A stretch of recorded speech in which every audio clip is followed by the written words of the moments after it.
stand here and watch the whole thing with you.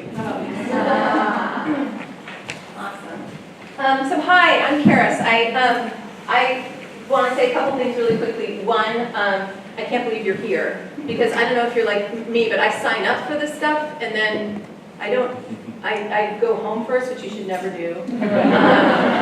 And I always like, if I weren't giving this talk, I would probably be skipping it. Like, so I just really admire the fact that you're all here.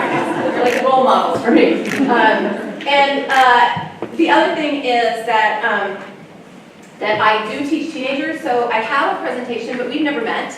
And I can't stand when I listen to somebody decide what I want to hear. So because I teach high school, I really encourage like organized anarchy. So if we're talking about one thing and several of you are like, no, let's just, this is all of our time. So I cover a lot of wide areas with teens. And so what matters to me is of those areas, what most resonates with you. So, and the last thing I want to say is that when I get especially overeducated parents, I want to just remind you that, that you're the expert of the students, the kids, your children. You're the real experts, and so try not to read too much or listen to me too much. Just to remember that I think that our culture tends to put doubt in us. I have two teenagers myself that I made, and one is 14 and one is 16, and one thinks I'm a goddess, and the other one thinks I'm an idiot off and on, and they're both correct, given the different moments of the day. So I do, because I teach high school, I get a little excited. So I'm not, just try to stay quiet. If I get too crazy, usually I have teens with me, facilitators, like, let me down a notch, just center. But I do, I'm pretty passionate about what I do. So, but please do raise hands, add, interrupt. So what I was hoping to do is I'd like to start with the voices of teenagers. Because my job, I'm a teacher, but I'm also a conduit as a youth advocate between teens and adults. And so some of you, raise your hand if you were able to get a strip of paper out of one of those jars, because you entered. Okay, great. So I'd like to start with the voices of teens, because they're super important, and that's why we're all here. So what I'd love to do is if we could, those of you who have a white strip of paper, what you're holding in your hands, those of you who have it, is every time I'm with, like about once a week, whether it's in my own classroom or I'm visiting, I ask teenagers, I get my iPhone or whatever out, and at the end of our session I say, or at the end of the class, what are things that you wish came out of adults' mouths less often? What do you wish came out of their mouths more often? And what is something you wish that they knew, that you wish that they understood more? And so some of them are from the teens that I got to meet with last night. I incorporated some of them, so if you hear the sound of your own child, it could be yours, but it also could be San Francisco. It's astonishing how similar these lists are, depending on where you go. But so if we could just hear, those of you who have a white piece of paper, if we could move from the center, if you could just belt out what's on your white strip should be, these are words that your children or your students, your teens, wish came out of your mouth less often. Are we ready? This is what they wish came out of your mouth less often, and we have to just hold the space and let's just hear. So anyone who has a white piece of paper here, should you go ahead? Make smart choices. Okay, and we'll get into that. Who are you texting? Who are you texting? You're tired. You're tired. Who's going to be there? It's not you I don't trust, it's the people you're going to be with. Didn't you? Well, raise your hand if your own parents said that to you. Yeah. That's hung around a long time. Somebody else? Yeah. You'll understand someday. Okay. I hate to tell you, I told you so. Yeah. How was your day? How was your day? Yeah. I know how you feel. I know how you feel. Somebody? You do? I'm not, whoops. Go ahead. You go I'm ahead. not mad, I'm disappointed. I'm not mad, I'm disappointed. Yeah. Not at the table. Not at the table. What were you thinking? What were you thinking? Because clearly they probably weren't, in whatever example that was. Yeah. This will affect your whole life. This will affect your whole life. Yeah. I'm glad you asked that question. Have a seat. That's a good one. I'm glad you asked that question. Have a seat. That's why they don't ask questions, because we don't just answer that one question. We think, this is a remarkable coincidence. I was just going to bring this entire, you know what I mean? Somebody else? Yes, You need some exercise. you need some exercise. Why can't you be more like your sister? When I was your age. When I was your age. Because I'm your parent. Mhm. Yeah. What is their last name? What is their last name? Oh, she got it, okay. Anybody over here? It's all about time management.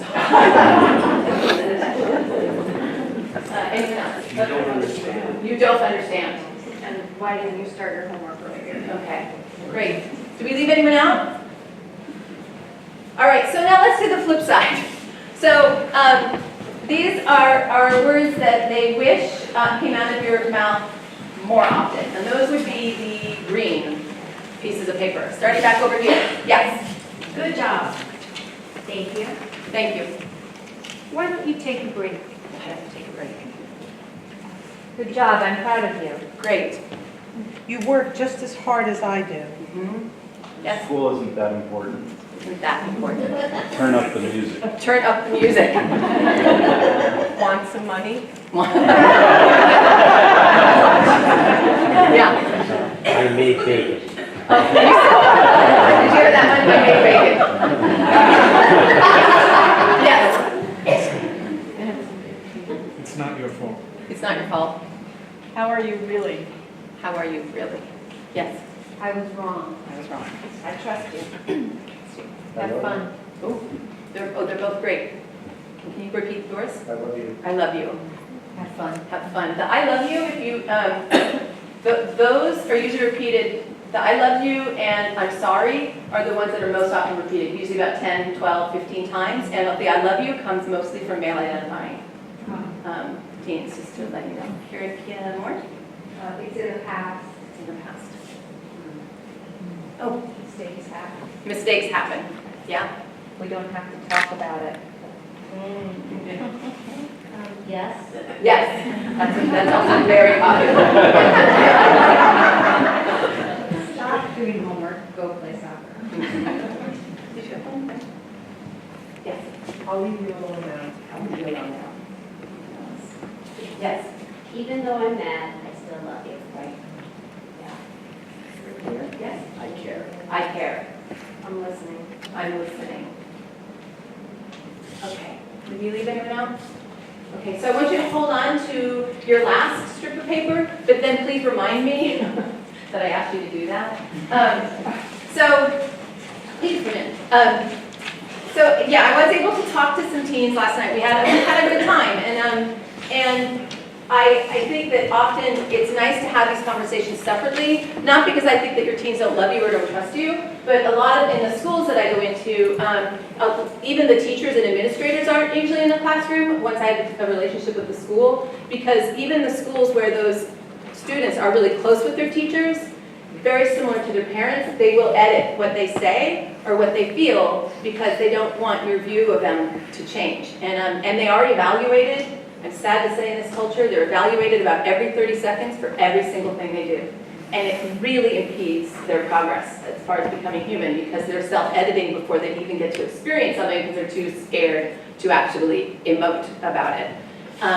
So that's the only reason I did it, and it did pay off. It was great. We did an activity at one point where I say a statement and they move from one side of the room to the other, if it resonates or doesn't, or if they agree or don't. And just to watch them, that pause, of really letting them pause and think and feel why they're moving to one side of the room than the other. And a few of them talked about how that activity would have been so different if they knew there were eyes on them that were important. And so that's why I do that, is that our teens need more places to do that all the time. It certainly would shorten a lot of the regret that's out there. So, hi, I'm Charis. Did I say that? I am based in California. I've been teaching for about 25 years. And what got me here, briefly, because it was a weird journey, was that I started out doing a lot of experiential education and outdoor programs and wilderness training that kind of stuff. And then I went and taught English and was still coaching and running community service learning programs. But I started to really panic, this was, again, a couple decades ago. I was teaching in a pretty prestigious school, and again, very liberal, very, it's prominent, but I started noticing that we were graduating more and more students with higher and higher GPAs that were A, unhappy, and B, really lacked the real tools, not only to navigate in the real world, but to find a wider definition of success.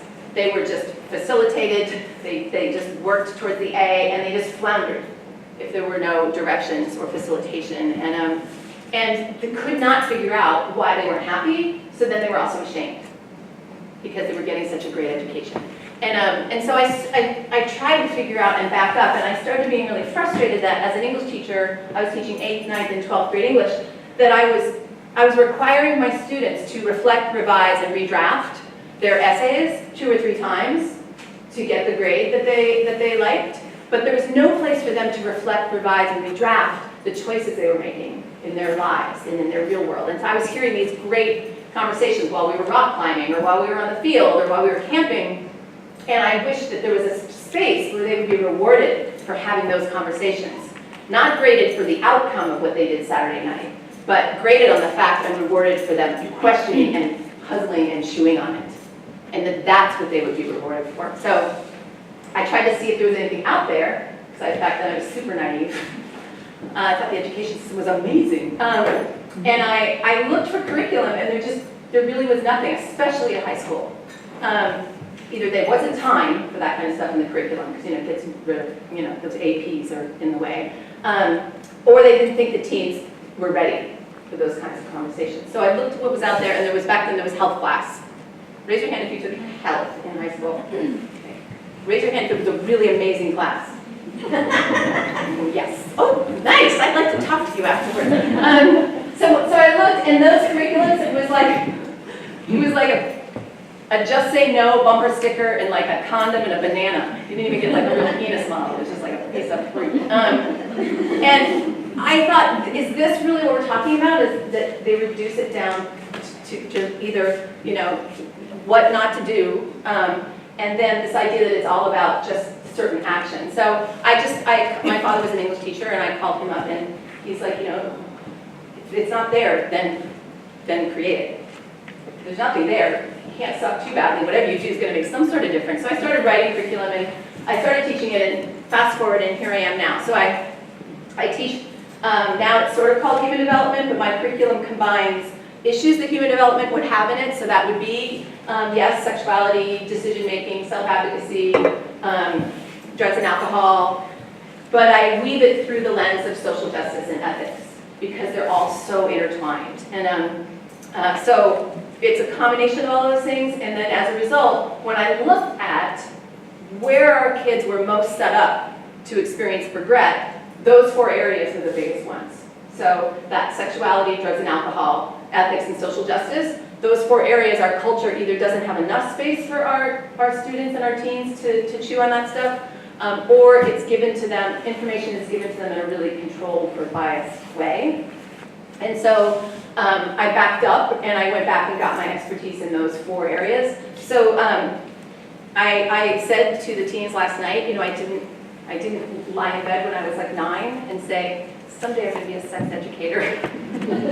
That's so weird. But I did when I realized how in love I was with the teen population, and how these amazing, bright people were not finding joy. Then it was a no-brainer. You had to go back to where they set up to not experience joy. And if we don't teach them how to experience joy and feel the power that they can create joy, nothing else matters. And so, so I do teach I used to have my own classroom for years, then I went to my own classroom at halftime and started consulting with other schools, and then I just went rogue, and so now I'm in 20 or 30 schools in the Bay Area, and I fly down to LA a couple times, a couple schools there, and then I fly around the country when I find amazing organizations like the Michael Foundation.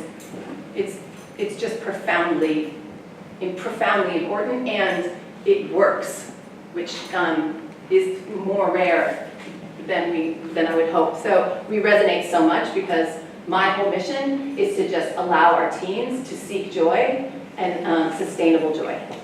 And their academic success is not enough to do that. It just isn't sustainable. So, should we just be done now?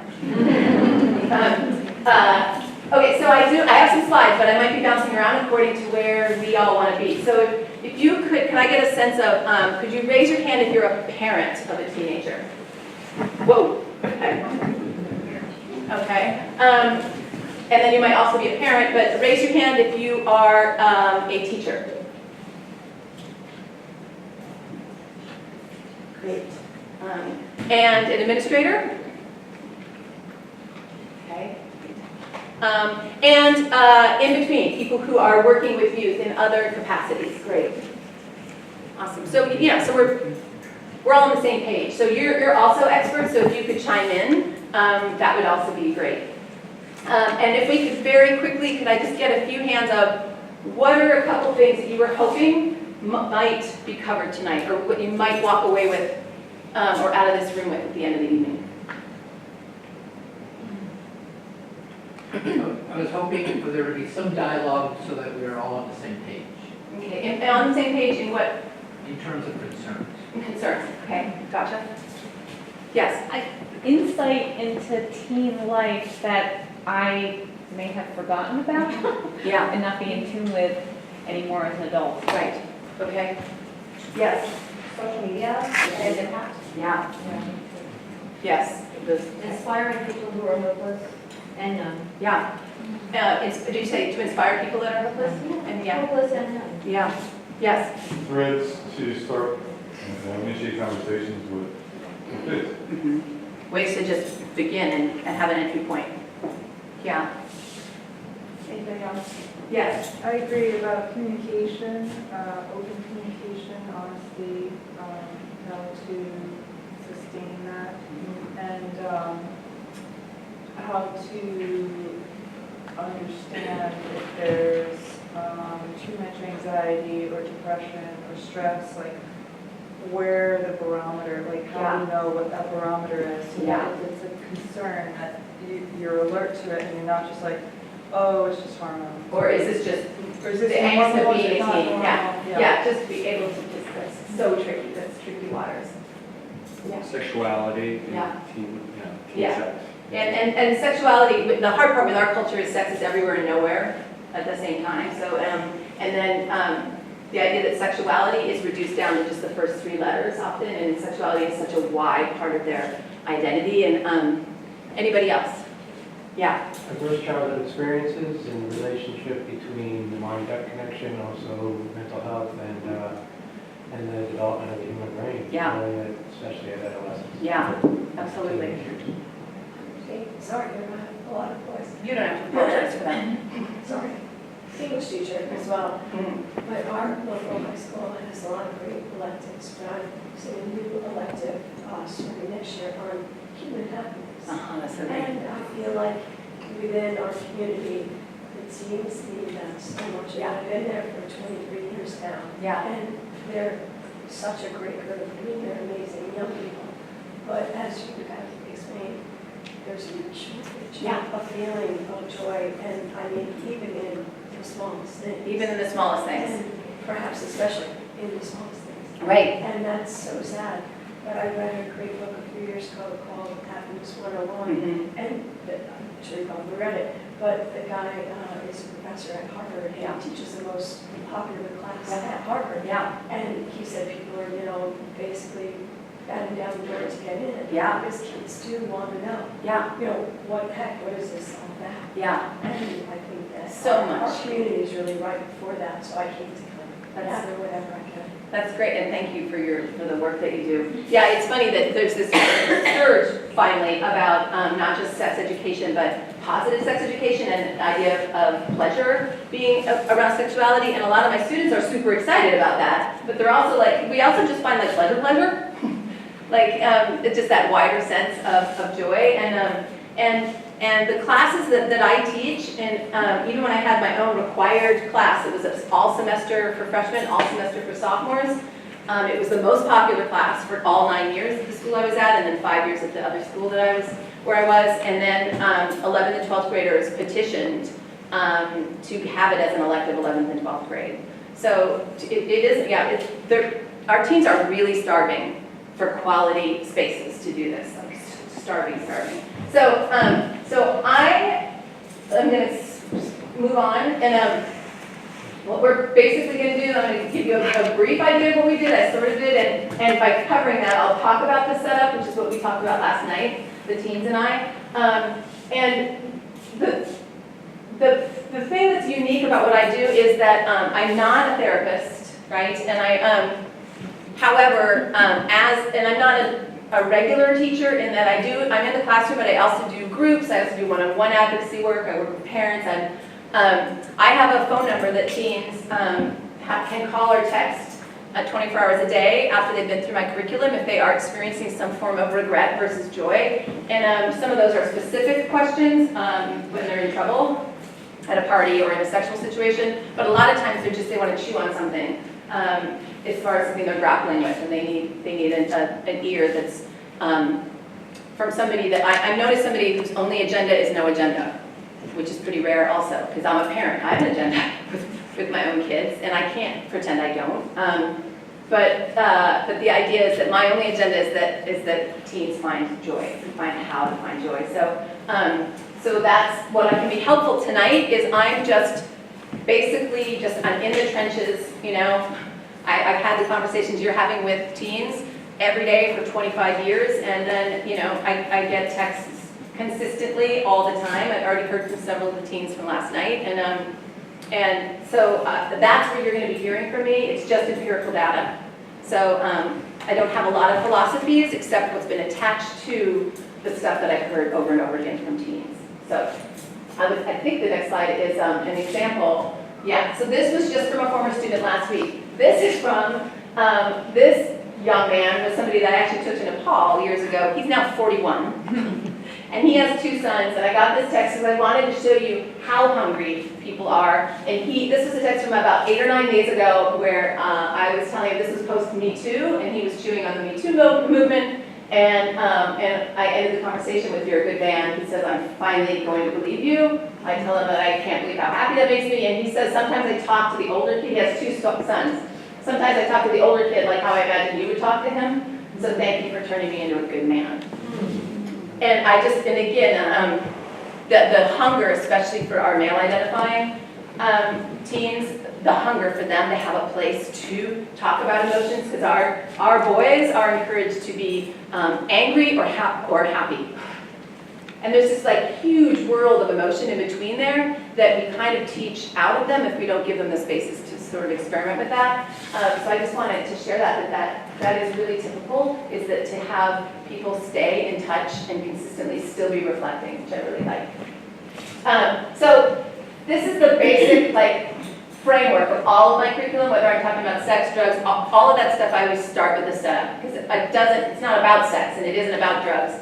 It's about basically giving teens the tools that then will allow them to then manage and be able to chew on and experiment with how they feel around things like sex and drugs. So I would back up and talk about really getting them used to these bottom things, as far as the ambiguity, to be uncomfortable, to fail, to not necessarily be facilitated, to deal with the fact that they are going to be rejected and that they can pick themselves back up again. That's the way the world works.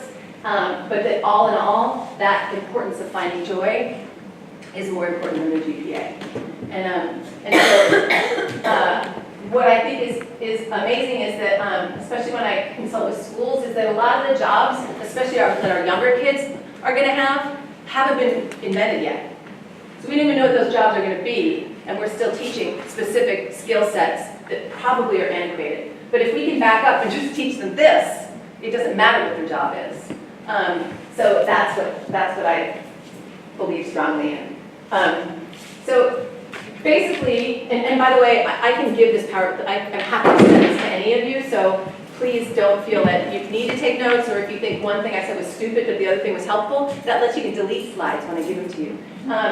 So What I like to remember, especially with my own teens too, is I like to keep a couple mantras so that no matter what's happening, I can go back to some basic truth, and there aren't very many of them. But I do know, and I believe strongly, that pretty much every action that teens do, they're after one or all of these three things at the same time. And but the trick, and another way of seeing that is that they want to feel safe, seen, and important at the same time. So the trick with teens, and I know a lot of you know all of this, I don't want to sound condescending, but the trick with teenagers is that these three things were primarily your job. The way they saw that they were connecting was how they were connecting with you. They just cared, nothing was really real unless you saw it happen. They want to be recognized by you, and you're the person who gives them their power. But if you're doing your job well, that's in the process of being flipped around, right? So basically, our job switches because, you know, a young child, you know, developmentally, a young child, when they're trying to make a decision or they have a struggle, they'll go to their parent first, right? And then maybe a teacher or a trusted adult, and then a friend. But when they become teens, right around middle school, that switches, right? When they start to struggle or they have a question, they'll go to a peer first, and then maybe a trusted adult, and then maybe their parent. And so our job right now is not necessarily to be the only people that are connecting, recognizing, and empowering them. Our job, especially right now with social media as well, our job is to interpret the people that are defining these three things for them. To basically be an emotional shield for them, to allow them, because the setup, how they're connecting, what they're being recognized for, and their interpretation of power is fed to them in some really toxic ways. And then they're rewarded for following through constantly. And so our job is to be basically not just a gatekeeper of just helping them interpret how they're connecting and with whom they're connecting, how they're being recognized, and their definition of power. Were you going to say something, sir? Question. Would you flesh out a little bit more what you mean by setup? Yes. Thank you. It's like you were, yes. So moving towards, and it'll come in just a second, I promise. I don't know if you can read this, but it says listen up and listen up good, because I'm only going to say this a million times. Is that the connection doesn't have to be positive. You just, so, you know, I have an appropriately miserable 16-year-old daughter, and as long as she is connected to me, she can complain all she wants. She can get in the car, and I don't say, how was your day? I just say, I love you, and then I wait, and if the earbuds come out, she'll say, today totally sucked, usually with more profanity. And I'm like, yeah, done. Because we just found that connection, the fact that she knows she can say that out loud, and I'm not going to be, but let's look on the bright side. She's like, right. So, and then that's the idea of recognition. This one says, Tommy, you sang along very nicely, but you did knock it out of the park. So realizing that they are being constantly feeling like they're being evaluated. So just to recognize them for just being, you know, upright and present, and is pretty. And they're hungry for that. And then the last one, just to remind us that this idea of power right now is, especially the political situation, just makes my job, even trying to teach people who does this right now, is really challenging. So these two sheep say, sure, I follow the herd, but not out of brainless obedience, mind you, but out of a deep and abiding respect for the concept of community. The reason I say that is that I hear teens trying to rationalize why they're behaving the way they are. And they're trying to edit what they're doing and saying because they're feeling like, you know, I'm really just contributing. And just to be able to be a mirror where I just repeat back what they just told me, they're like, oh, well, it sounds really bad the way you just said it. So that idea of like re-examining power. So I think the setup is here. Now, there it is. So the setup is what we talked about last night, is that we have to not rely on the fact that our academics and that our prefrontal cortex is going to serve us when we're in a lot of the situations that are actually potentially regretful. So the idea of being intellectually assertive is defending a point. Emotionally, you're defending yourself, your heart, your feelings. And there's such a huge disconnect. And what the problem is, I do consent workshops with kindergartners, and they have such a clear understanding of affirmative consent than graduate students. Because we basically teach out of our kids everything that's just kind of common sense of just being human. And so this idea that I know this is something, a common story I hear all the time.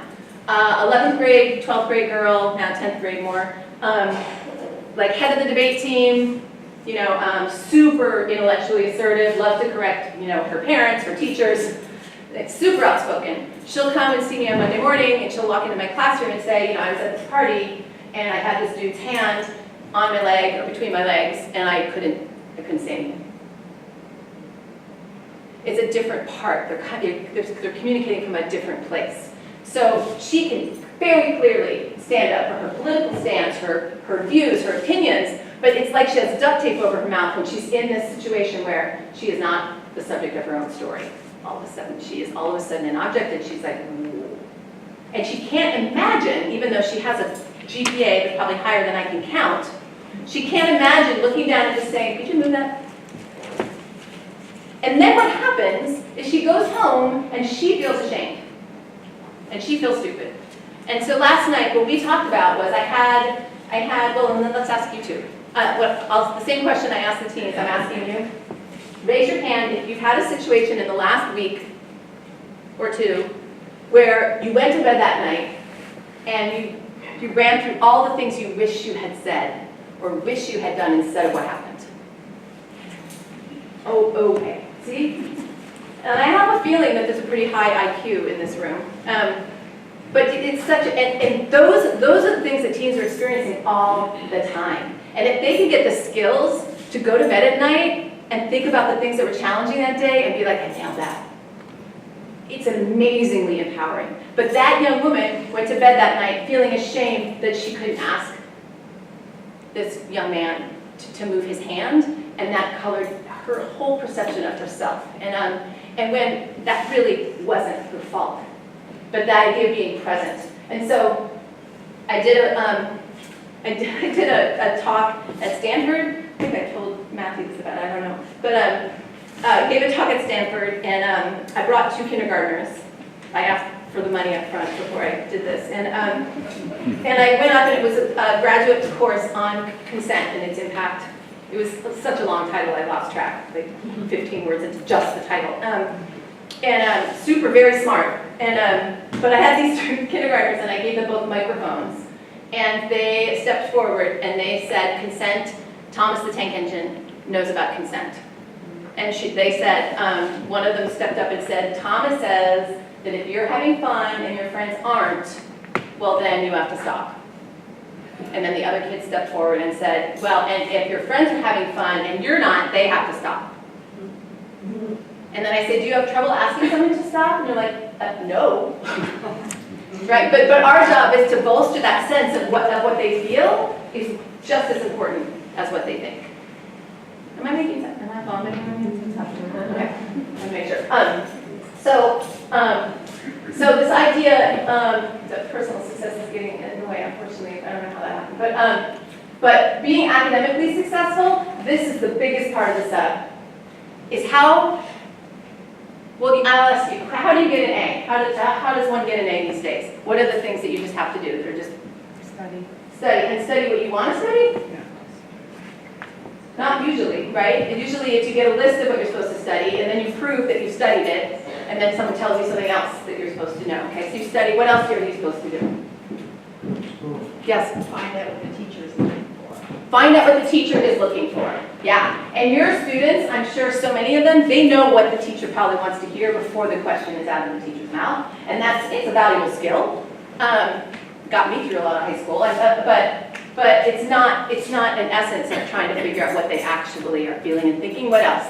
I just wanted to, a little anecdote, my daughter had a senior English teacher who was very bright and well prepared, but used to drive she and everyone else in the classroom crazy because she would say, so what do you think about, what do you think this character was after? And when a student would tell her what she thought or he thought, she would say, I don't think so. Oh. And then and then there's nothing you can do because you can't say, yeah. So what's really powerful and what really resonates with teens, no matter what kind of teenager they are, what resonates is to get an A is basically you figure out who has the most power and you please them. the SATs, college applications, your teacher, your parent, your coach, your church, your synagogue. It's just, and it's insane. So yes, that's a great skill. We want our young people to have academic success in that, but if that's their go-to, right? If that's their immediate, when they're faced with a situation, that's what we call a fallback, which is what we'll talk about. If that's their go-to, we do not want our teens to have that be their go-to when they're out in the real world, especially on a Saturday night, especially with the hookup culture, especially around drugs and alcohol, especially around depression and anxiety. We don't want them to all of a sudden, when they're feeling like, whoa, who has the most power and authority over me right now, and how do I please them? That's just a recipe for regret. And I'm watching it happen all the time because they don't have practice, just like that young woman with the hand on her leg. They don't have practice basically figuring out because they're so busy worried about what the other person and how they're going to be evaluated. So, trying to figure out how, it's not politically incorrect, but it's, I live life on the edge with these teens. So an example that I'm seeing a lot around this thinking rather than feeling is this idea that right now, let's say it's spring term, 10th grade, let's say a female identifying teenager decides to hook up, it's a heterosexual hookup. Both people are hooking up, both people are subjects of their own story, everyone's happy, everyone's good, and then all of a sudden she feels his hands on her shoulders pushing her downward towards his crotch, okay? This is pretty, people call it the shoulder shove. I don't know what they call it in New York, but What's the word that you use? the shoulder shove is that you feel this nudge of just being pushed downwards because unless we talk about a lot of this stuff in the classroom or in other places, when it matters most that we talk, our teens go silent. And so there's no talk, it's just a very quiet choreography. And so I have a lot of my seniors that have been through my curriculum come back and we do a lot of workshops around this where I stay quiet and they talk about the shoulder shove. People are making t-shirts that say resist the shoulder shove. But if we're doing the thinking and this idea of intellect and academics, if they're thinking, they're probably thinking something that doesn't serve them. They're thinking something that's been fed to them in this culture that they're rewarded for, right? So in this particular situation, and this happens all over the country, when I ask, what are you thinking in that moment? It's three things. One, I don't want to make him mad. I don't want to make him angry. I don't want conflict. B, what if I was leading him on? And around sexuality, for at least for young women, it's like your choices are, you're going to be called a prude, a slut, or a tease. So it's like, not a lot of opportunity there for joy unless we take that apart. So she's like, well, maybe I let him on. Or then the worst part is sometimes, I know that he failed that chem test last week. So I don't know when oral sex became community service, but I think we need to back up and reflect on that a little bit. And when I talk about it, the teens, it resonates. And a lot of the times, because we're not giving our boys, our male-identifying teenagers, that love and instruction and permission to communicate, we call it intimate justice. Social justice is just, it's intimate justice. It's both people need to stay the subject of any story.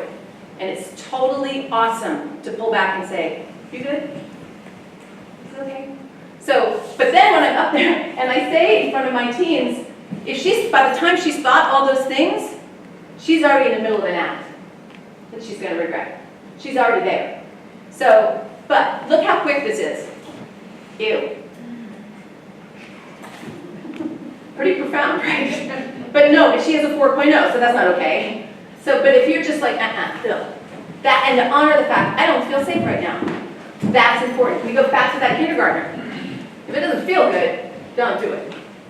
Right? And so having that language. So the setup is you don't necessarily rely only on what you're thinking. To really get back to the idea that your academics aren't necessarily going to serve you when it matters most. And these are the ways that we really take this apart. We talked about both of these things last night, is that that I have a wall in my space where I live in Marin County and where I work with teens, and we have a wall that is covered with, I think they titled it Dumb Things Adults Say, and we're on our second wall now.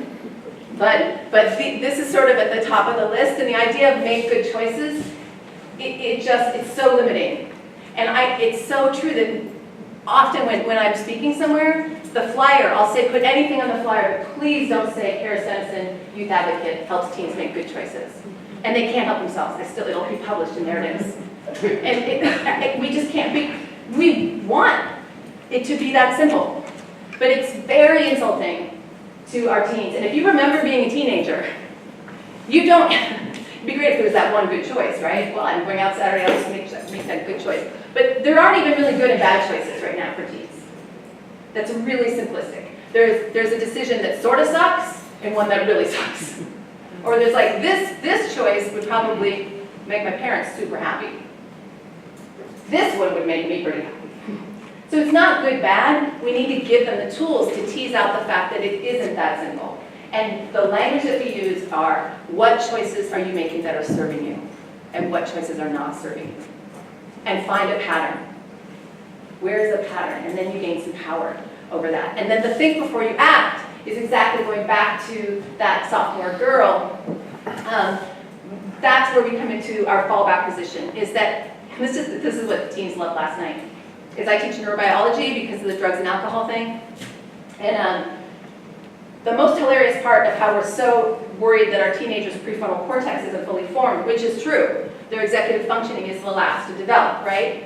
But even when I work with, especially like in Berkeley and Oakland, where the teachers are super liberal, but they live right here. They're just like, they've got their fourth graders being like, I'm non-binary and my pronoun is this, and I feel marginalized by my race. In my class, I feel, and I'm like, what does it feel like? And they're like, well, I think that I'm not. I'm like, what are you feeling? And the faculty, they live here, and I'm always like, I have this thing. I do this before faculty meetings.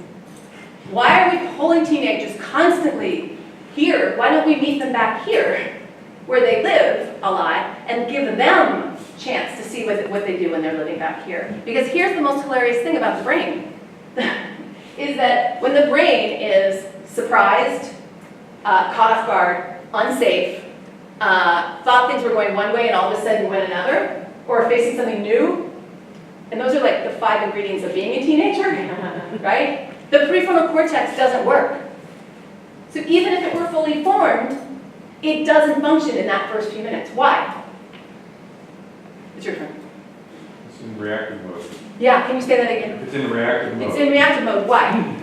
Because that's the fastest conduit. Yeah, it's the fastest conduit because your brain's just trying to keep you alive. It's also trying to keep you happy, right? It's just trying to take care of you. And so it shuts down all that. And so the idea is that they're not, you can't actually think before you act, because what happens before a thought, a cognitive thought, is always preceded by an emotion or situation, and then we teach it out of our kids.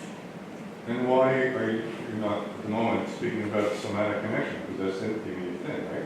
It totally is, but that would be another word. I don't know if I could squeeze everything in, but it would be cool. So maybe, yes. That's the hard part of covering such a wide bandwidth. And so if we can get teens to realize that right before you're thinking, that feeling is more important, and then figure out if that feeling actually resonates with what you're thinking. And so the example that I gave last night, because we talk about surprising situations being woolly mammoth moments. So what I talked about last night was, let's say that I'm a teenage cave person. You gotta kind of lean in on this example. I'm a teenage cave person, and I'm guarding my fire in my cave. Are you with me? Okay. Thanks, that's so nice. Everyone likes it, yeah. So I'm guarding my fire, and that's what teens were really valuable back in the day, because they were night owls. They could stay up and keep the fire going all night, so they were really helpful. And they would also travel miles to have sex, another clan, so they propagated this. So they're super powerful in the tribe. So clan. So I'm a teen, I'm guarding my fire, and I got in early to Brown. So you have to really lean in now. But so early action, I'm done. I've got my acceptance letter, super smart. Guarding the fire, and a woolly mammoth comes tearing around a boulder and starts charging my cave. So I stand up with confidence because I got into Brown, and I go to the edge, and I'm like, okay, well, like this, because he's a juvenile, because he's only about 15 feet tall, and he's headed due east because he's going about 35 miles. I'm dead. And I was gonna go to Brown, but now I can't. Why? Because I'm dead. And so I use that teens are faced with woolly mammoth moments like 100 times a day. And we have to teach them, like, what is it that you do when you are caught off guard and surprised and feel unsafe? Because that's a lot of what they're experiencing. And if they can figure that out, that's their fallback position. And if they get to know what fallbacks do they have, like with their parents, what fallbacks do they use when they're with their teacher? How about, depending upon how they identify, somebody that they're hooking up with? How about a stranger that makes them uncomfortable? Those fallbacks, if you can basically name, let's say I laugh and look down when I'm really uncomfortable.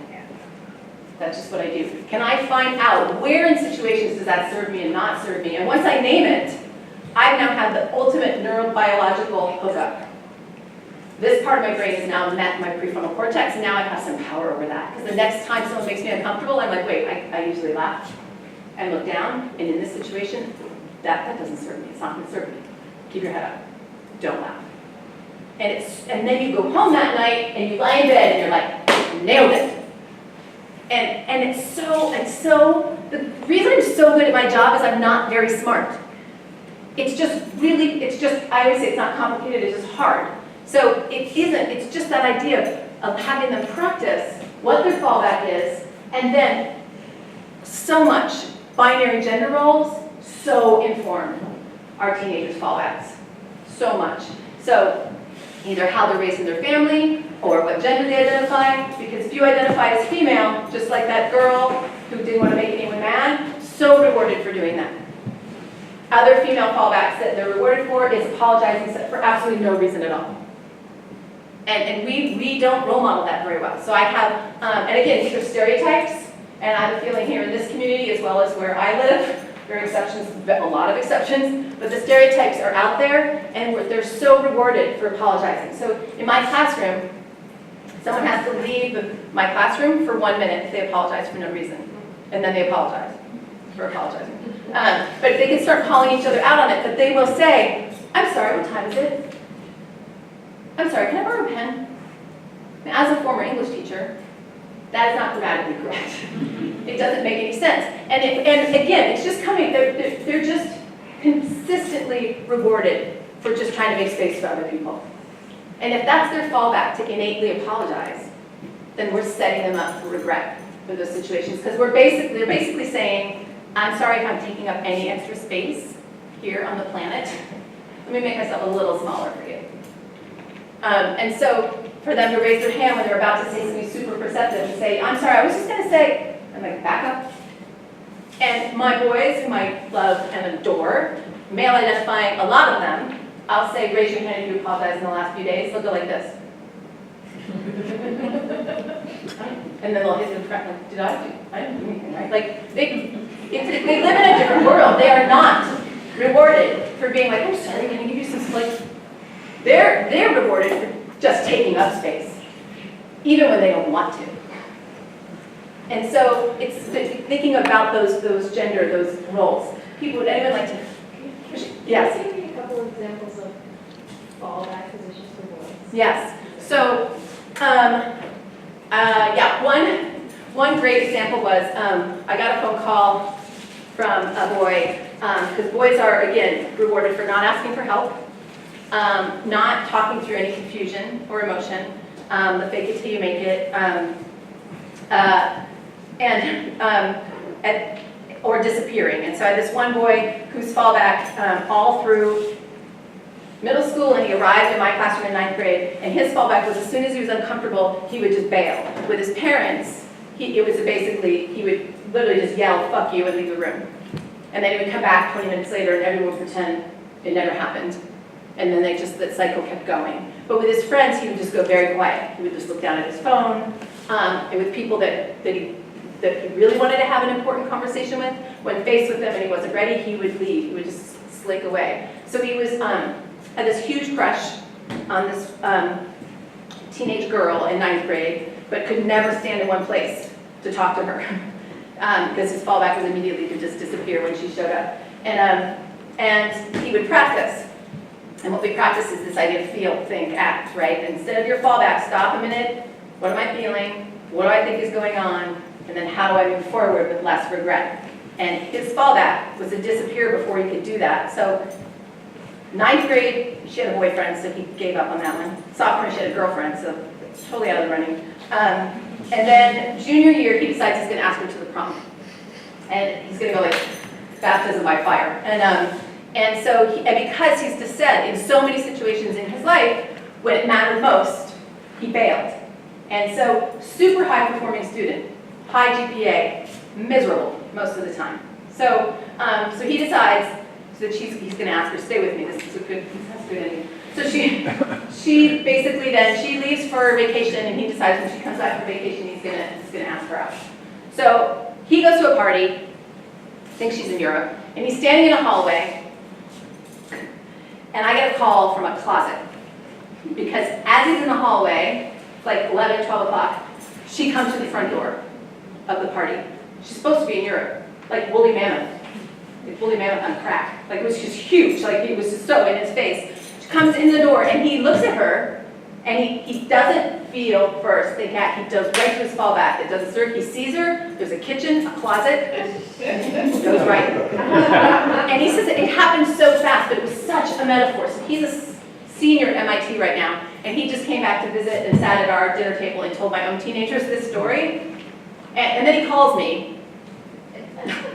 And so I get this phone call, a very muffled conversation, and so I stay with him on the phone and we talk about it. And of course, while we're on the phone, like 15 people have like gathered outside the closet door in front of the kitchen. And if your fallback is to like not to just want to disappear, you're not going to be the person that's going to open the closet door and be like, hey, anybody need a coat? Like so he was in there for a while, waiting for it to thin out, and then when he came out, she was gone.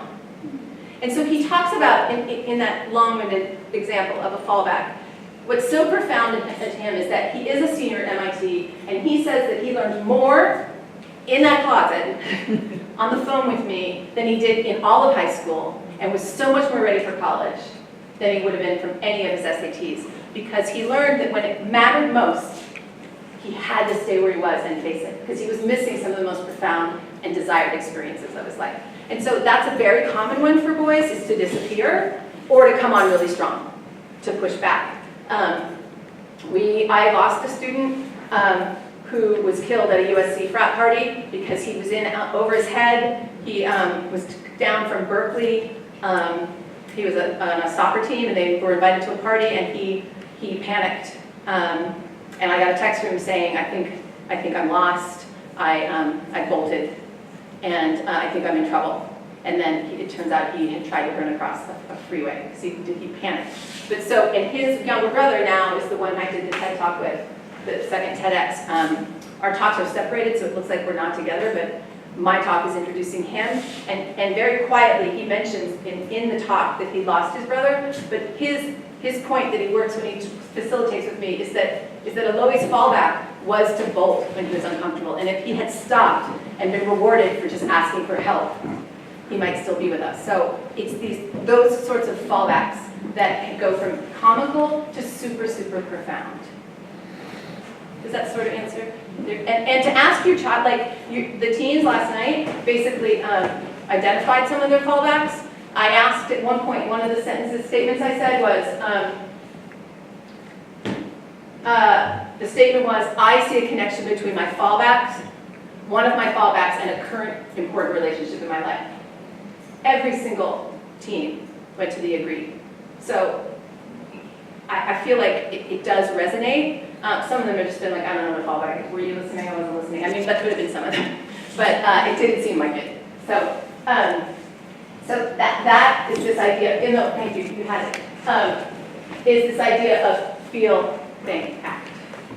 So, how are we doing? Okay, good. So what I would like to do is just throw out, and I'm not going to go through, like, I want you to just look at these slides and then chew on them. But more importantly, just be able to glance at them, ask if you'd like to ask about a specific statement, let's do it. Because there are a couple slides on what I hear, what most teens want, and what they need. And then there are specific examples of connection, recognition, and power that you can help us talk with our teens. And then I'd like to hand it to you to help guide our conversation. So here, these are what I most often hear teens say they want. And again, what they want and what they need are sometimes very different, not always, but these are the most common. I think the second one is super important because I think that we're fed this idea that we're supposed to understand our teenager. And that is great, we do understand them sometimes, but that's not the essential goal. In fact, some of them are super insulted that you think you can actually understand them, right? Because they do live in a really different world than we did, but they do want to be seen. They want you to see them, and they want you to listen. And so I can often say to my own daughter, that is something, I can't even understand what that must feel like to you. Done. But if I say, I really understand how that feels, I'm on like emotional probation now for like a good 7 hours, 7 days. It depends on how emphatically I said it. But for the right reasons and wrong reasons, that's not as important. They want to feel connected, seen, and significant. So that's a big one. And to have us not necessarily fix anything or give them perspective when they say things are hard or that things suck. Sometimes you just don't say anything or just agree. Something I heard a lot last night was that feeling of just not ever feeling like you're quite enough. Now that could come from a lot of places. It doesn't necessarily mean it's coming from the important adults in the family or their schools, but that's a resounding feeling around the country right now. I think the rise in anxiety and depression, that's certainly linked to that. They're just our canaries in the coal mine, is that there is just, I call it the unique and perfect myth. They all are trying to be unique and perfect, which makes nobody unique and perfect. It just makes everyone really anxious and unhappy. But I hear teens all the time asking me, if I do this, will I be unique and perfect? And the compassionate mirror is just huge. Really, really huge. So if I hear a teen basically talk about a behavior, all I do often is repeat back what they just said to me that they're doing. So there is this horrible game that's happening in colleges.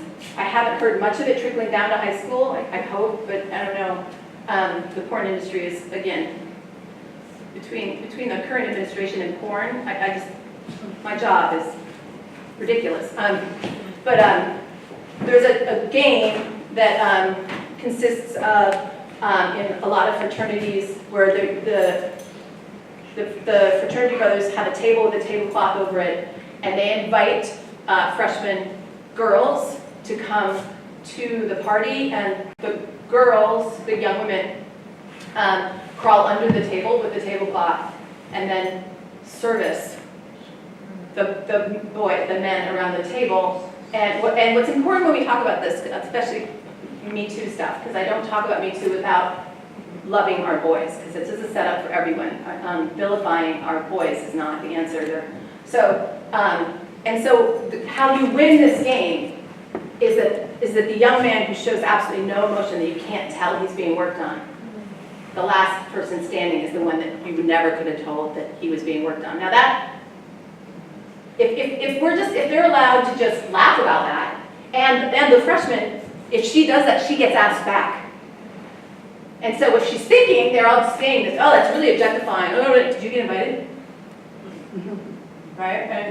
And then if you get this complete reward for those boys to not take apart or reflect and revise what they're doing, but when I am able to I actually right now I'm training fraternity at USC, training fraternity brothers on consent, and we're going into high schools, and they're teaching consent with seniors, which is so powerful to watch, to have these lacrosse playing heterosexual, straight boys talking about the power of intimate justice. But in that, all I had to do when one of those fraternity boys called me up and said, I just want to mull this over because I'm a freshman and this is happening. And when I repeated back exactly what he told me, he's like, oh my God, that's disgusting. But he could hear me say it because I wasn't his mother, I wasn't his teacher. Compassionate mirror. This is what I'm seeing is happening. And they're like, oh. Because he had the space where he knew he would be rewarded simply for being present in the moment and reflecting on it. So that's a really extreme example. But that's the kind of idea of compassionate mirror. And so, yeah, enough said about that, but let that come back up again. And then what they need is, again, what I see, and you know this, but what I'd like to do is get to more examples of what this actually looks like, is, again, more ambiguity, more opportunities to fail, and being rewarded for that. So the idea, what I would really hope that everyone would take away here is that our goal often when we're discussing things with teens is we have an end game. We have some end goal. Something like, what did we learn from this? Or what was your final decision? Or how did it turn out? But if we back up and just say, what was confusing about it? Or what didn't go well? Or just sitting in the process. And that not, again, they have enough in school to figure out what the end result is and what the evaluated grade was, but just to reward them for just saying that something was really hard. I have a 9th grade son, and he will come home and say, we have this thing that's inappropriately called dick school, but it's just called jerk school, where I say in middle school, you're gonna get applications for jerk school. And some of your friends are gonna get in early, because they're just, they're set up to be really rewarded for being jerks.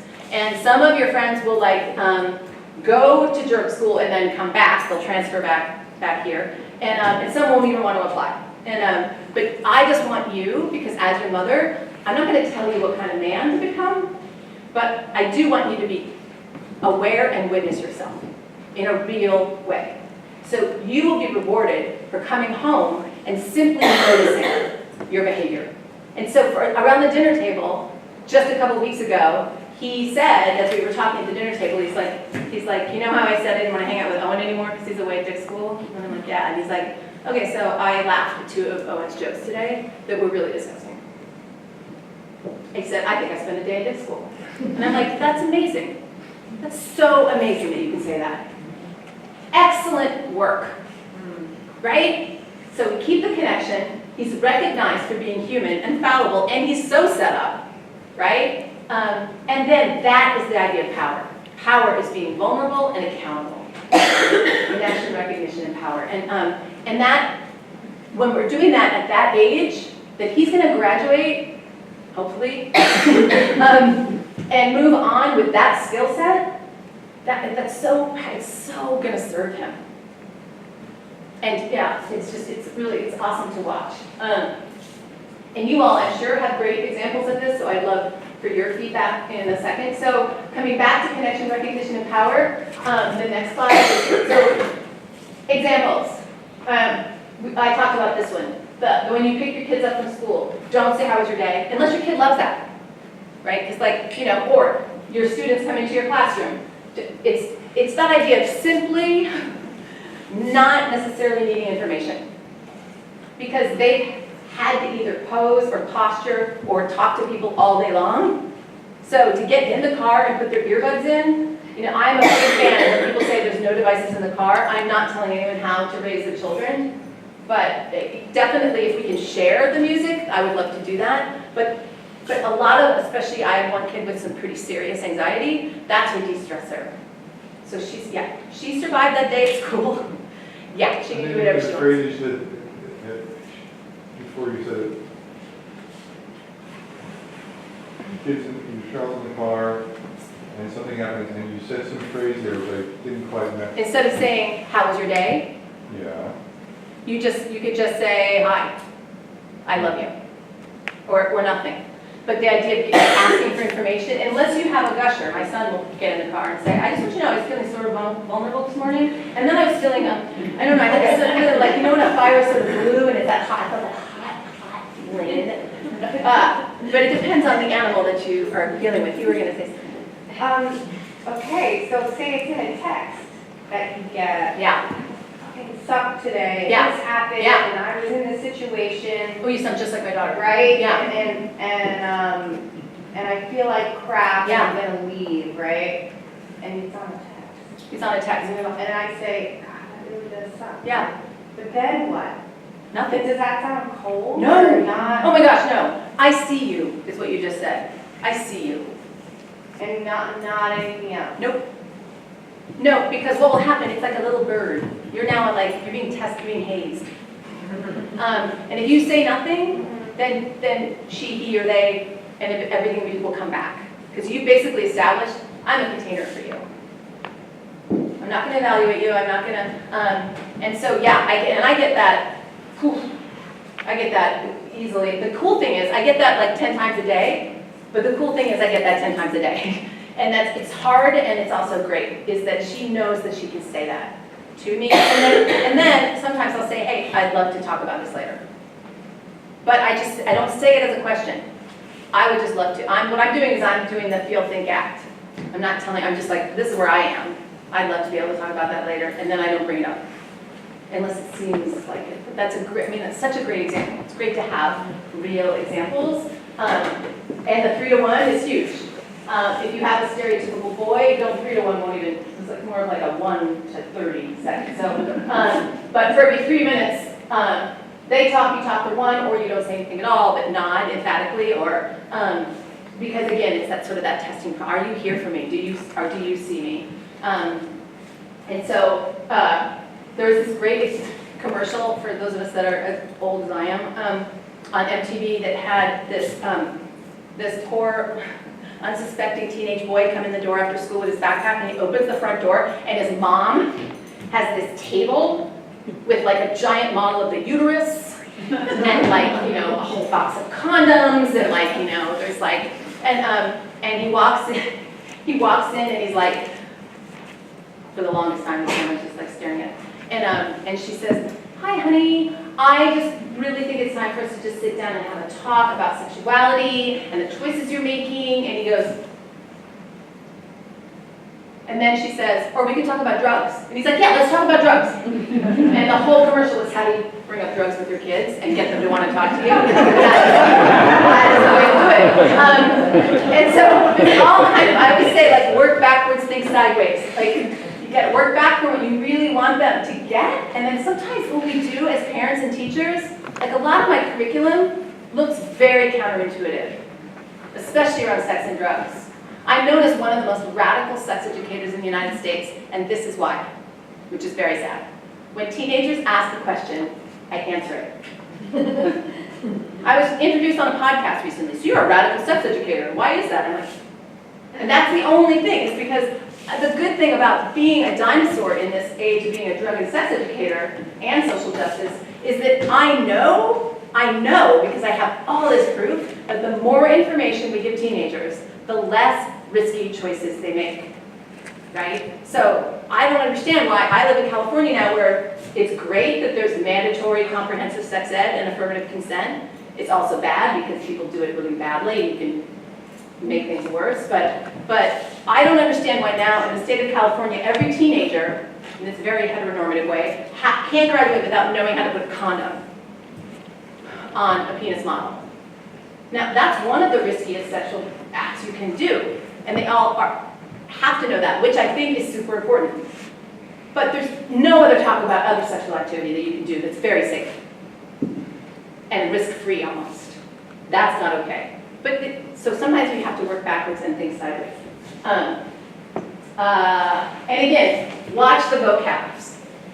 Because usually with teens, you get about 8 words, and then you're either turned off, they either stop listening, or they've discounted, or, you know, if they care about you, they'll give you a couple, maybe another sentence or two. But so the language is so important to figure out what language has gone away. Don't say mindfulness. Don't say mindfulness. Use another word that is mindfulness-ish. Don't say, what are you passionate about? My God. They're like, do I have to be passionate too? I got out of bed.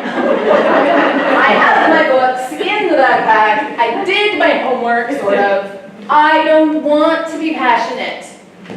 So it's this idea, I love saying, you know, I had a smaller group of teens before the bigger group of teens, and we went around, and my question was, what's something you wonder about? What do you wonder when you're lying in bed? And listen to how the variety of answers they had. But I can know that those teenagers, because they are overachievers, I really think that some of your teens are actually like solving global warming right now over here in this room. Like, they're go-getters. But if I had said, what are you passionate about? They're gonna go into the think mode. What's impressive enough? What is important enough? What, like, so no. So the language that we use is huge as far as like what our teens will talk about. Yeah, and the connection always. Totally rewarded for the reflecting and revising the process. Not judging what they did as good or bad, or you're proud of them or not proud of them for the end result. You're proud of them for actually the reflection process. Yes? Can you just explain the last one?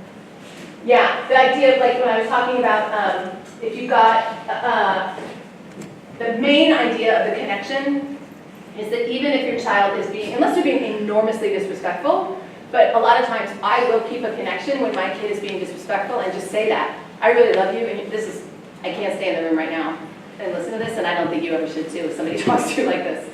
See ya. And then next time I come in the room, I say, I love you, unless I'm really, really mad, and then I have to smile a little bit. But I'm kidding. But the idea of keeping that connection, what I like to say is to parents and teachers, especially if you have a student for a while, is that you have to think of this journey as a triathlon. And like some of us, you're only on the bike. So if you play all your cards and you still have the swim and the run, so keeping that connection is so important. So that keep in mind that you're going to go through other phases, and if you're still connected, you'll be able to deal with those other phases, but not if you rupture that connection. Okay, and then reflecting by we already talked about. A lot of these, more success, and we need a role model. You know, and the idea that what I try to recognize, I listen to parents who say, I'm just really worried about my teenager because, you know, he came to me the other day and he had this decision and he was completely confused and completely at a loss of what to do. And I'm like, I don't know about you, but when I'm faced with a decision, I'm often completely at a loss and confused about what to do. So how about we could recognize him for being like, wow, that makes sense. That means it's a big, important decision. And, but we put our fear into so much because we can't help it. We're just so concerned about them that trying to role model our own anxiety. And a lot of times I will deliberately get something wrong, especially because my husband is very book smart. He never got below an A-. He was a college athlete. And what I say to, I think I told the teens this last night, his IQ is probably higher than I can count, and he can't find the butter in the refrigerator.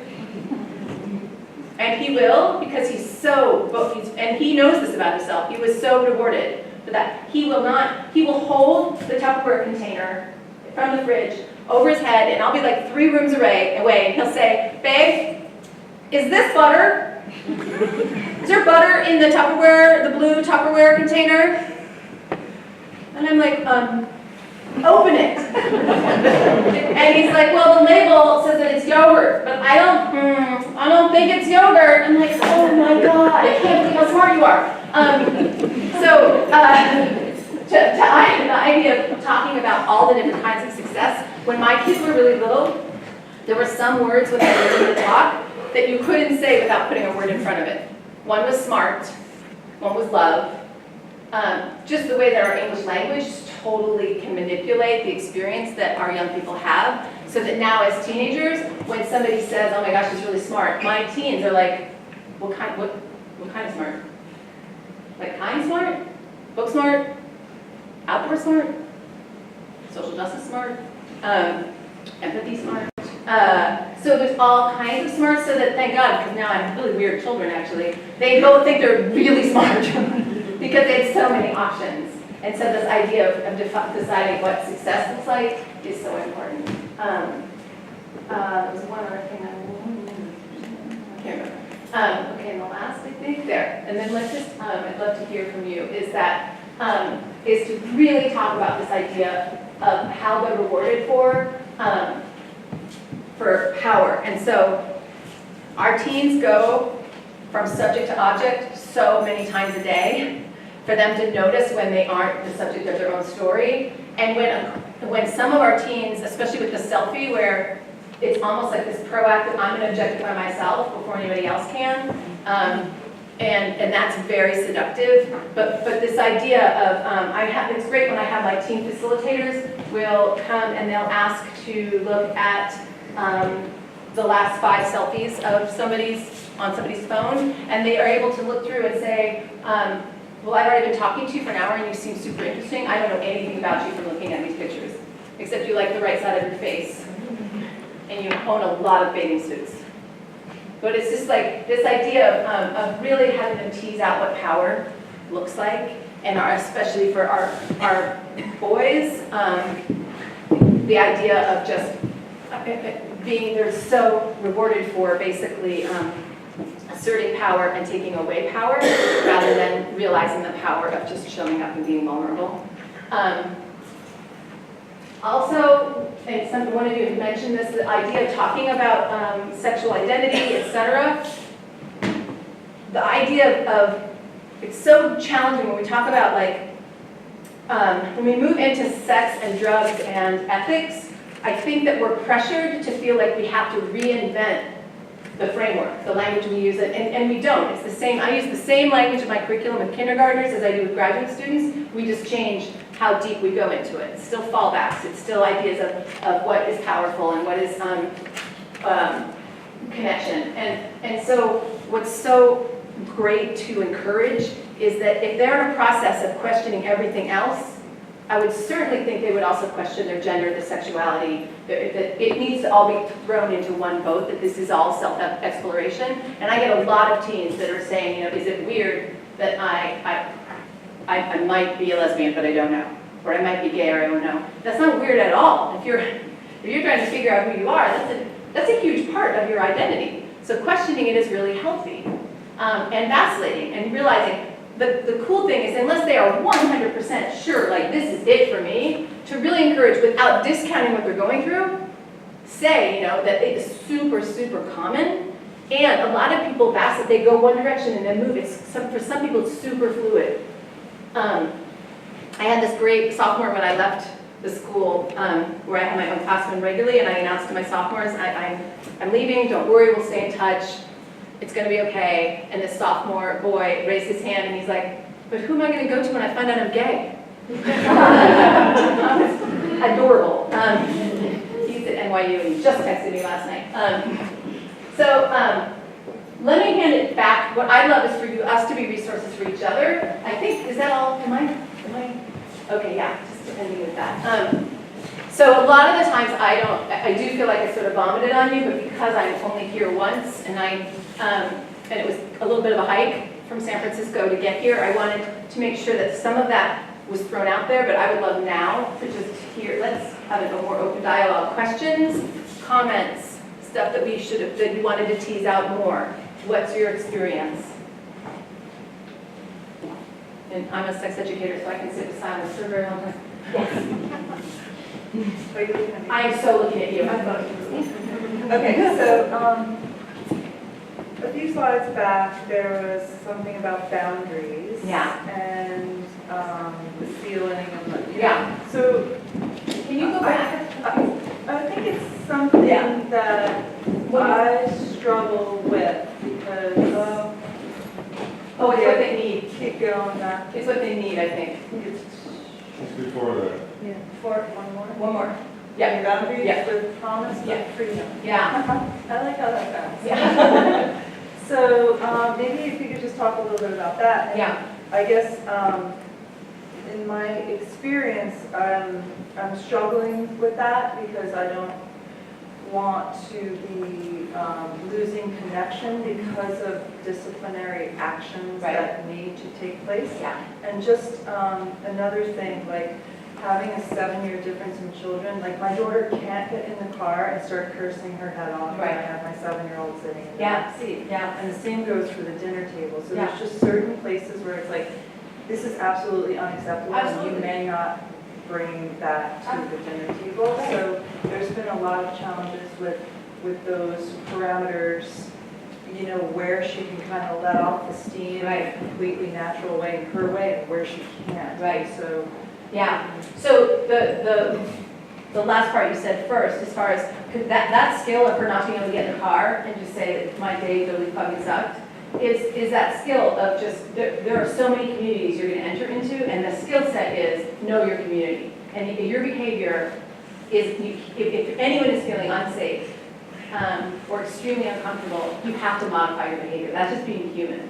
And this is a great example of that. You can't get in the car when there are other people impacted by where you are in the world. It is a great skill set to modify. You figure out a different way that you can communicate, but modify that so that you are not sucking up all the energy out of the room. And again, for the not complicated, it's just hard, and I don't know your child, but sometimes it's great to just name, role model for them, that you don't have all the answers, to say, you know what, I'm really struggling right now because I don't want to lose this amazing connection with you. I also feel like that this kind of discipline is super needed, and I'm in a tough place. And they can say that fucking sucks, and you're like, yeah, well, that's where I am. And given that, and so you're role modeling the feel, think, act. Like, I'm doing it. So a lot of times we overthink, how should I, you could say, I don't really know how I'm gonna say this, like I'm kind of struggling with it, so I'm gonna give it a go. And then you just show up as being human. But the guardrails, it depends what kind of kid you have. Like I have two different planets, not just different languages, I have two different planets where my children live on. And so I have completely different rules and guidelines for each of my kids. And I would say, you know, being fair isn't where everything's equal. Being fair is where everyone gets what they need. So, you know, both of my children do not have any cell phones in their room when they go to sleep, so that's for sure. But there are other things where when one can come home and when one can't, we look over her texts together, a lot of them, because she knows her fallback is to try to please people. And when we talk about right now, before this gets really regretful, let's play out how this could end badly.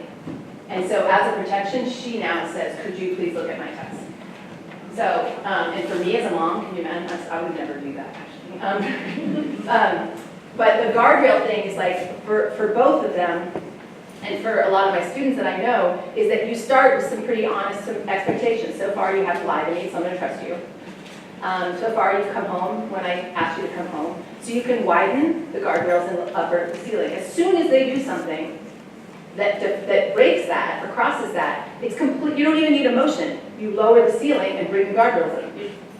And if they're mad, they're like, keep it, okay, back in your hands. Love to raise the ceiling, but you know, I made you. It's my job to keep you alive. I'm gonna need to do that.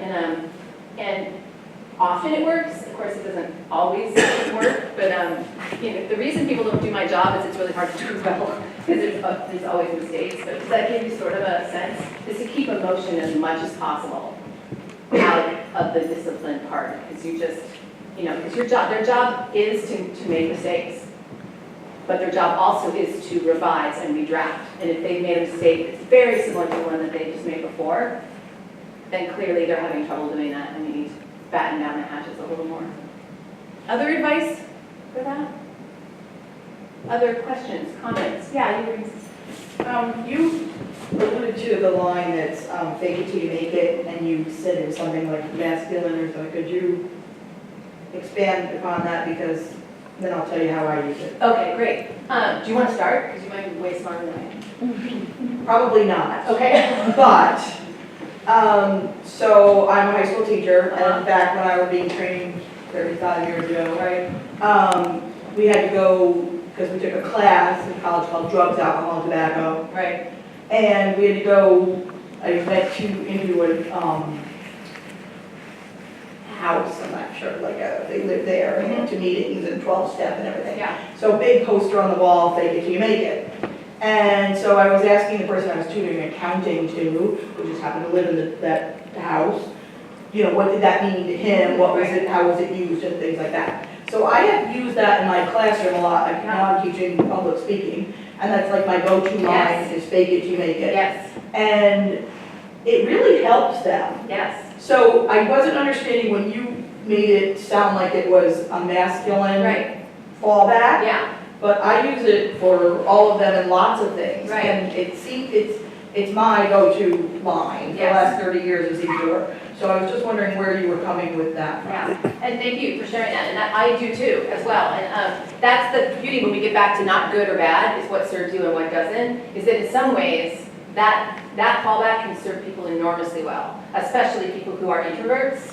It's just fake it. Put a smile on your face, and my daughter she's graded our participation points, which, so she'll practice for an hour what 3 sentences she's going to say in class. And unfortunately, if the teacher isn't good, that teacher's going to call on the first extrovert that raises their hand. So by the time she's called on, her 3 sentences have been taken up.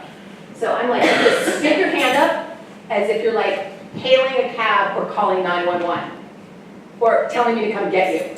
And then they're going to call on you, and then you're going to pretend like, so yes, but I talk to a lot of my male identifying teens who are constantly in a situation, especially with the hookup culture, where they don't have any idea what they're doing, and instead of asking how their partner is, or admitting like, I'm not an ID here, or I've only seen porn, so do you want me to call you a bitch and pull your hair? Like, I'm just saying that it's such a scary world out there, but so they just pretend they know what they're doing. And it doesn't serve them well in that situation. When they're actually interacting with someone else in an intimate way, or around drugs and alcohol, they act like they're more experienced than they are, then they can get into trouble. Does that make sense? I am. Yeah, but that's, yeah. So, and because But especially with... you could also then change it around to self-confidence boosting also, right? Yeah, and that's what's so great about not putting it all is like, where does this serve you and where does it not serve you? And what we talked about last night is I pointed to one teen and I'm like, your good choice could be terrible for you. Like, your fallback could work every single time. For you with strangers, that same fallback would never fly, right? Other people, other thoughts.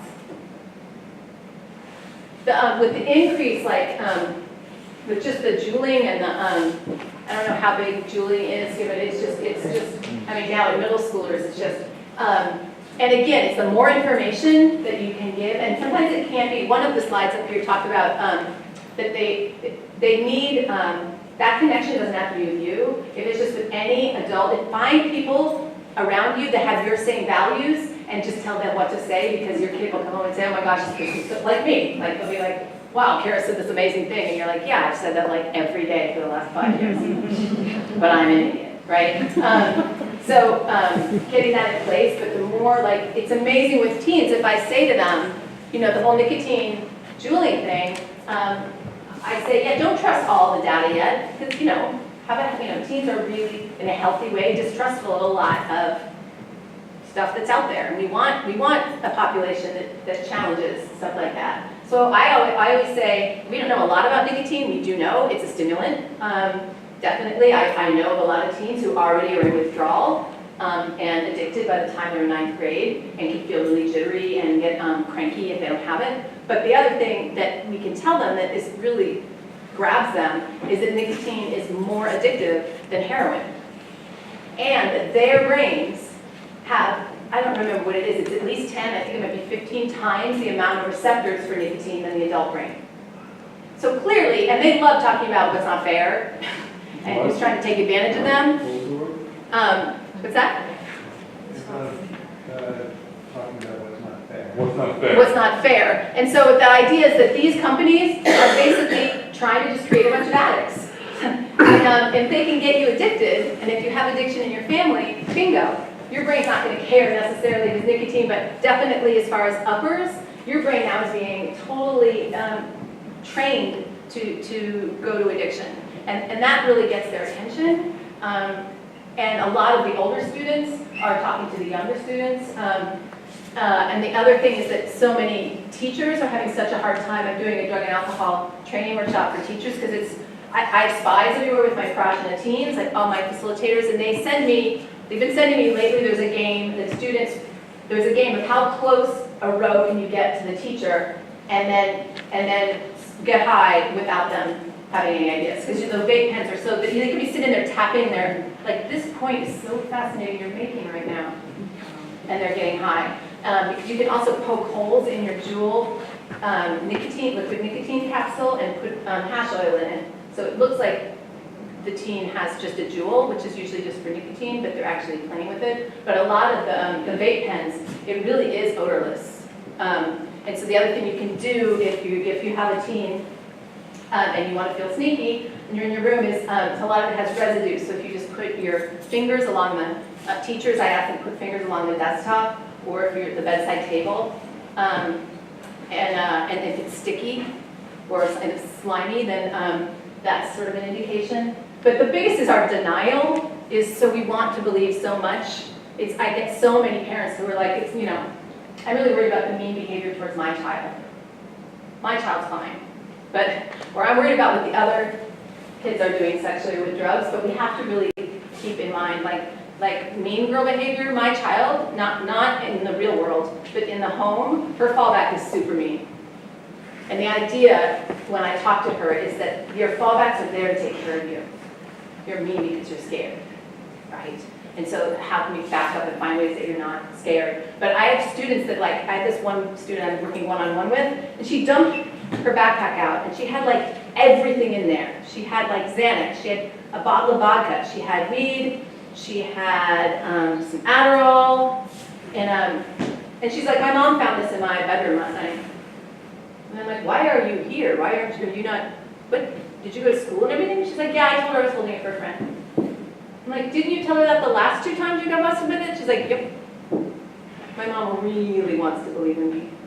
And I'm like, it's so hard. It's so hard. And I had a teenager, that had one of these conflict of interest where I had a teen call me from San Francisco because she was grounded, but it's not out of the top floor of her house. Pretty clever, actually. Called the Uber, but had the Uber pick her up at the end of her parents' driveway. It was across the Golden Gate Bridge. So Ubered into the city and was at an underage dance club with her friends, but had gotten into some trouble. So I helped her, hung up the phone.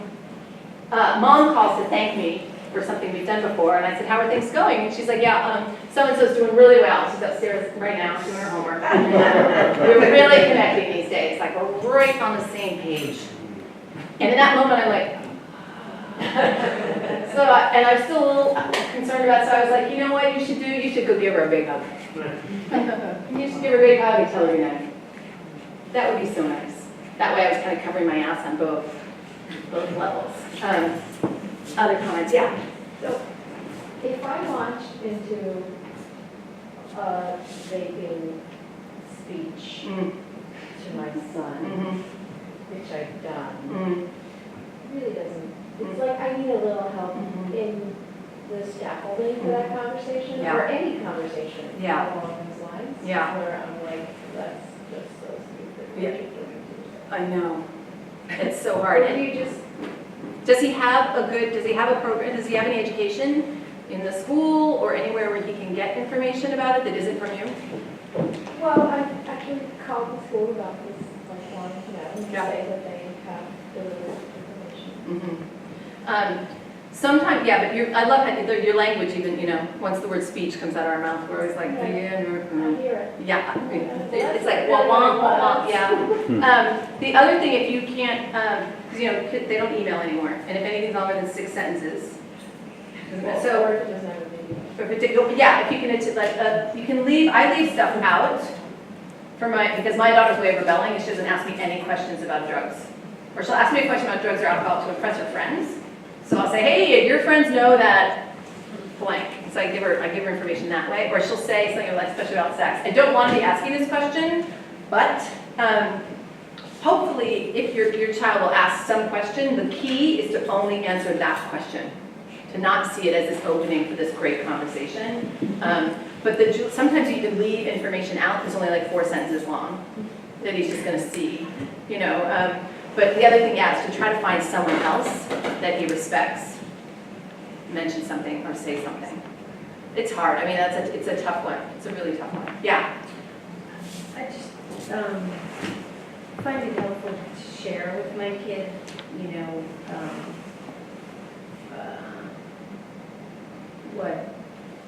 what I hope for them or what I find the alignment is not in alignment with like what's healthy or boy do I sound I forget. No, I think, Like, I Just just, don't the apologize. idea of landing lightly on, like, I don't feel like that's not something that I want to see you doing, period. And leaving it at that and letting her be curious about why I feel that way, or sometimes just setting down even a more firm boundary, like, I want you to take that jewel and give it back to the person you got it from. And then that's it, just the light touch, and then she'll do it or she won't do it. She'll care about what I say or she won't care about what I say, but just like communicating directly what my values are, what my hopes and expectations are for her, and then it, it'll come back around one way or another. so whether she follows it or not, what your point that's so great is that she knows where you stand. And so that idea of having clear boundaries and values, but letting our teens know this could change at any moment.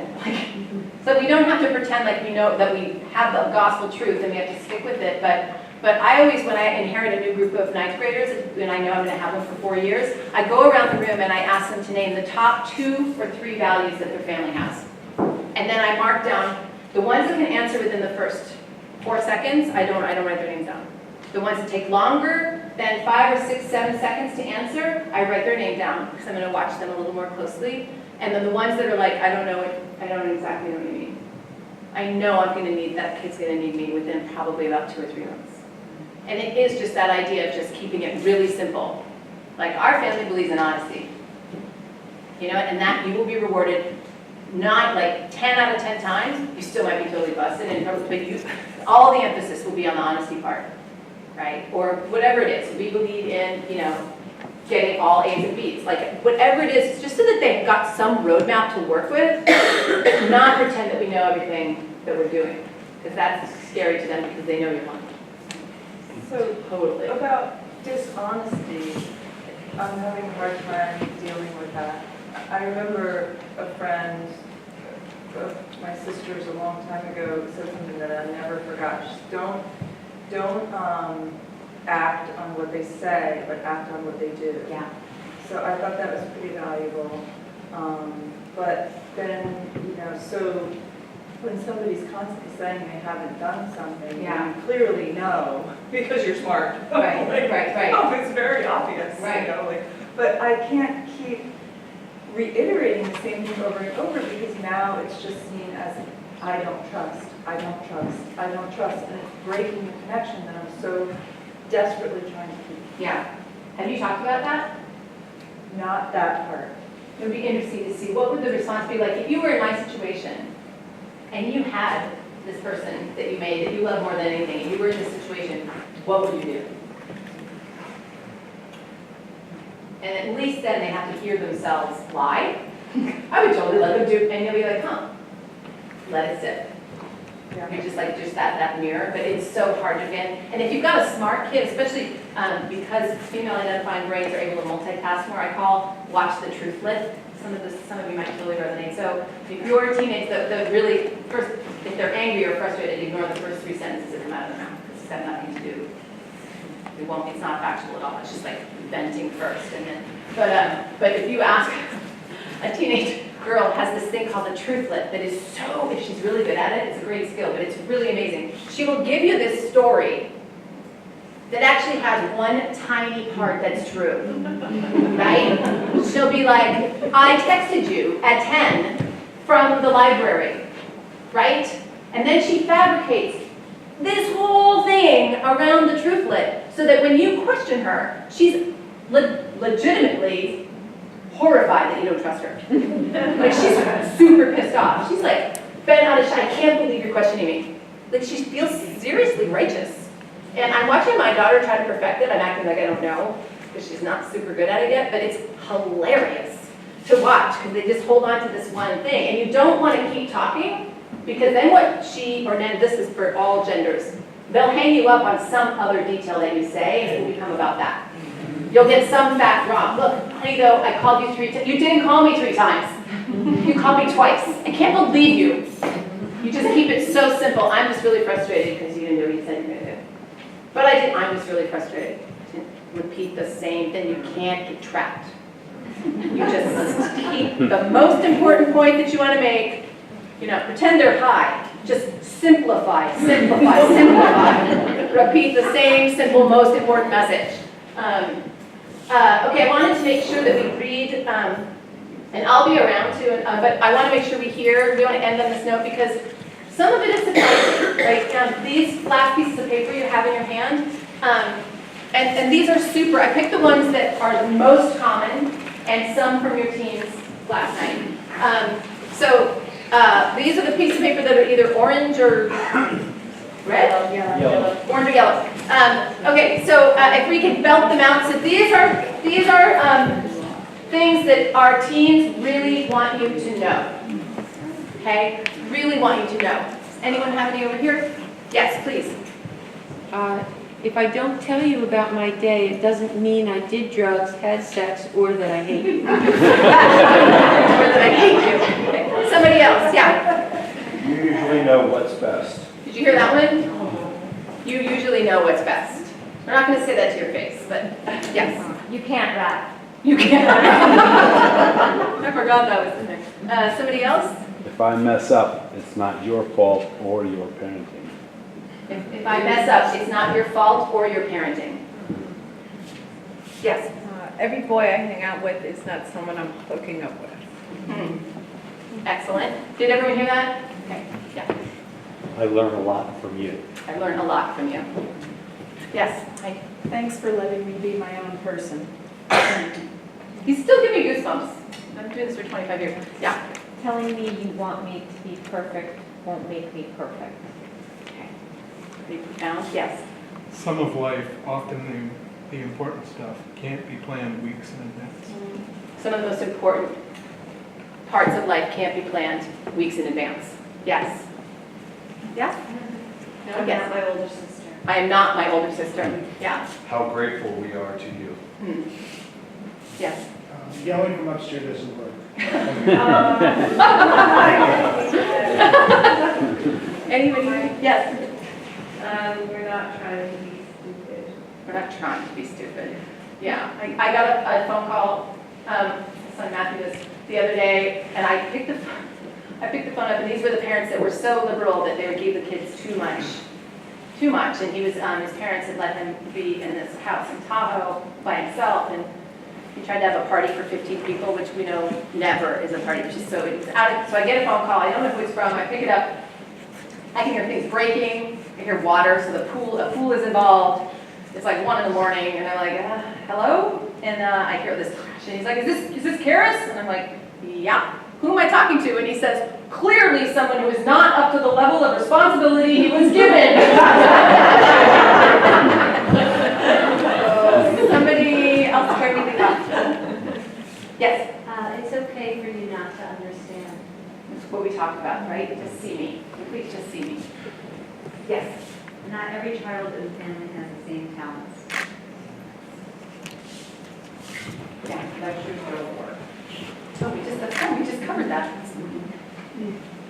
Yes? When you get mad, it doesn't help me. Listen.